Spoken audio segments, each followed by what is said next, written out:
எப்பவும் ட்ரௌசியாகவே தூக்கம் வர்ற மாதிரியே டயர்டாக இருந்துட்டுருக்கீங்களா?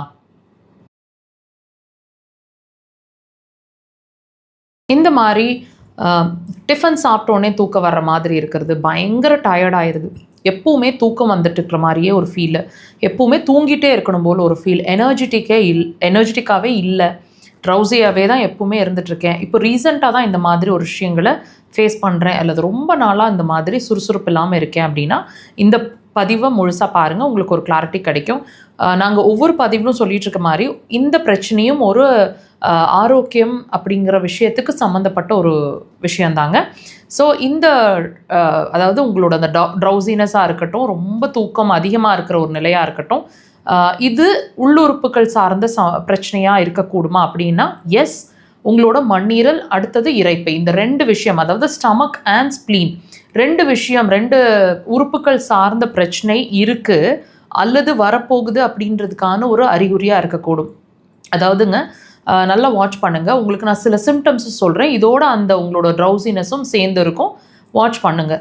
உங்களோட பிரச்சனைகள் அப்படிங்கிறது அதிகமாக இனிப்பு பிடிக்கும், முதல் விஷயம். ஸ்வீட் கிரேவிங்ஸ்ன்ற ஒரு விஷயம் அதிகமாக இருக்கும், நிறைய சாப்பிட்ற மாதிரி இருக்கும். ஒன்று டைம் விட்டு நீங்கள், அதாவது கொஞ்சம் இப்போ தான் கொஞ்சம் சாப்பிட்டோம், மறுபடியும் பசிக்கிற மாதிரி இருக்குது, மறுபடியும் சாப்பிட்டோம், மறுபடியும் பசிக்கிற, இந்த மாதிரி அடிக்கடி பசிக்கிற மாதிரி, உங்களோட குவான்டிட்டி அதிகமாக இருக்கிற மாதிரி, நிறைய சாப்பிட்ற மாதிரி ஒரு உணர்வு இருக்கும். கிரேவிங்ஸ்ன்ற ஒரு விஷயம், இதை சாப்பிட்லாம் அதை சாப்பிட்லான்னு கிரேவிங்ஸ் நிறையா இருக்கிற மாதிரி இருக்கும்.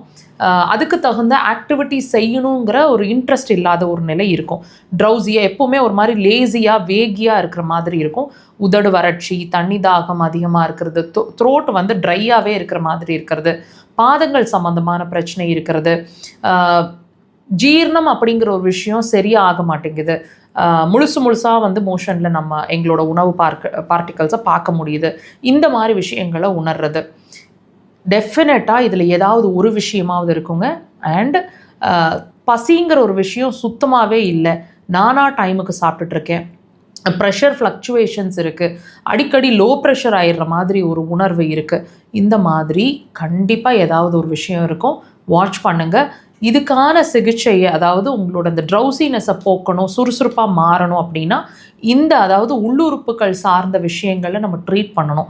ஸோ ஒவ்வொரு விஷயமே, ஒவ்வொரு உடல் ரீதியான ஒவ்வொரு சிம்டம்மே உள்ள ஒரு வியாதி இருக்கிறதுக்கான ஒரு அறிகுறி அப்படிங்கிறது நீங்கள் தயவுசெய்து அண்டர்ஸ்டாண்ட் பண்ணிக்கோங்க. அதுக்கான இம்பார்ட்டன்ஸை கொடுங்க. அக்குபஞ்சர் அதுக்கு சிறந்த தீர்வாக இருக்கும்.